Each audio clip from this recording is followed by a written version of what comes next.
Et bonsoir à tous. Donc, je fais une deuxième vidéo par rapport à mon projet Kallax, que comme vous pouvez voir, il est terminé.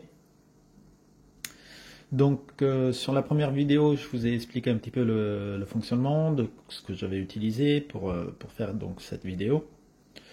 Donc, là, j'ai fait tout simplement mes bacs. Ils sont tonneaux, ils sont déjà habités. Donc j'ai attendu 24 heures. Il y en a certains sûrement qui vont dire non, mais comment ça se fait, pourquoi 24 heures c'est pas assez, il faut faire le cyclage. Eh bien je n'ai eu aucun décès. Ça fait maintenant 4 jours que les bacs sont en eau et habités. Donc comment j'ai fait? C'est très simple.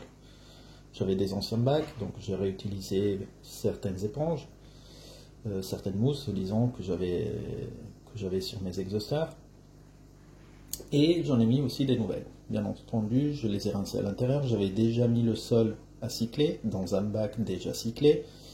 J'avais mis les nouvelles mousses, je les avais mis à cycler également dans mon bac, dans un autre bac que j'ai là-bas. J'ai une breeding box que j'ai remplie en fait d'autres mousses pour qu'elles puissent être colonisées des bactéries. Et donc voilà, le résultat.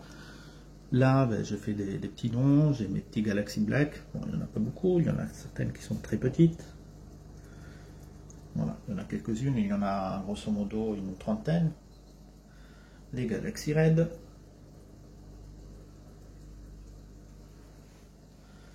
Des Crazy Blue. Là, j'ai décidé de faire un élevage d'Assolène Swixie, donc c'est bien pour les hydres, et je mets à l'intérieur aussi mes déclassés, donc c'est pour ça que vous voyez une petite crevette là-bas, une petite néo red. Celui-là, il n'est pas encore habité, mes petites cristal red, ici, mes yellow néon. Là j'ai des super green jade, mais c'est assez compliqué de les voir sur le noir. Il y en a une ici, qui en plus est grainée, et mes reds de sakura, qui sont là, ils ont plus de place, donc c'est quand même pas mal. Donc je ne mets pas de chauffage pour l'instant. Les bacs ils sont à 20 degrés, donc je sais que ça va limiter un peu la production, mais voilà, c'est une chose à la fois, tout doucement j'y arrive. La température dans la maison elle est constante à 23 degrés, donc c'est très bien pour moi. Concernant donc l'infiltration, j'avais parlé que j'avais mis un compresseur 1600 litres, 1700 litres heure, pardon. Sincèrement, je faisais trop de bruit. Je suis dans un appartement, donc là dans mon salon, écouter la télé, c'était pas possible. Donc j'ai opté pour un autre système. J'ai mis 3 pompes EHEIM 400 qui sont très silencieuses. Je peux pas me plaindre, je connaissais ça déjà sur d'autres bacs, et puisque je les avais, j'ai tout simplement utilisé 3 pompes montées comme ça en série, branchées de cette façon, et voilà. Pour les changements d'eau, donc comme j'avais dit, j'avais fait une pompe de remontée. Il y a la tuyauterie qui va déverser avec les flotteurs que j'ai mis dans chaque bac.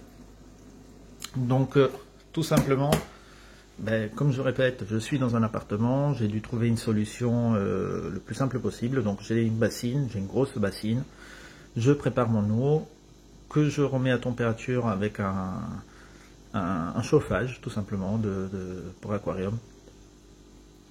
Et tout simplement, je la prépare avec les sels qu'il faut, et ensuite je prends ma pompe que je mets ici sur le côté, je la sors, je me la branche et je la mets à l'intérieur de la bassine. Et ensuite je vais distribuer là où je veux, l'eau que je veux, pour les bacs que je veux. Voilà. Concernant, désolé pour la vidéo, je ne suis pas youtubeur du tout, comme je vous ai déjà expliqué. Concernant les lumières, je suis très content. Ça coûte 45 €. Ce sont des lumières, disons, à la base pour des meubles. des sous-meubles. Donc elles sont toutes pilotées par, comme je vais montrer, hop, par un petit variateur qui est ici. Donc j'en suis très content. Rapport qualité-prix, je suis désolé, c'est imbattable. Donc c'est un meuble qui peut être fait facilement et pour pas cher. Voilà. Je remercie bien entendu Sky & Shrimp qui m'a envoyé ici. C'est eux qui m'ont, sur lesquels j'ai pris le maximum de choses. Soyons clairs. Voilà. J'ai pas d'autre chose. S'il y a des questions, je reste toujours disponible. Concernant, ah oui, les filtres que j'avais pris sur Sky & Shrimp. J'avais pris d'autres filtres. Maintenant que j'y pense. C'était les filtres Exhauster, Turbo Exhauster qui étaient plus gros. Désolé, bordel. Donc ce style de filtre, ils sont très bien, mais je vais devoir quand même découper cette partie pour le rendre plus petit. Parce que comme vous pouvez voir, si je le mets dans le bac, ça dépasse. Donc ça aurait été bien le même principe pour une bonne mousse et tout, qui soit assez grande, mais disons le corps de l'exhauster est trop grand. Donc ça se démonte. Je vais découper un petit peu pour le rendre à l'auteur que je veux. Et puisque ce bac là n'est pas encore rempli, ben, je vais en profiter pour effectivement le mettre en eau, le tester correctement dans ce style de bac, mais en faisant court, disons, le corps du Turbo Exhauster. Voilà. C'est tout. Ben écoutez, je vous souhaite à tous une bonne continuation et bien entendu, si vous avez des questions, si vous voulez des vidéos ou des explications sur ce meuble Kallax, ben je reste disponible. Allez, à bientôt. Au revoir.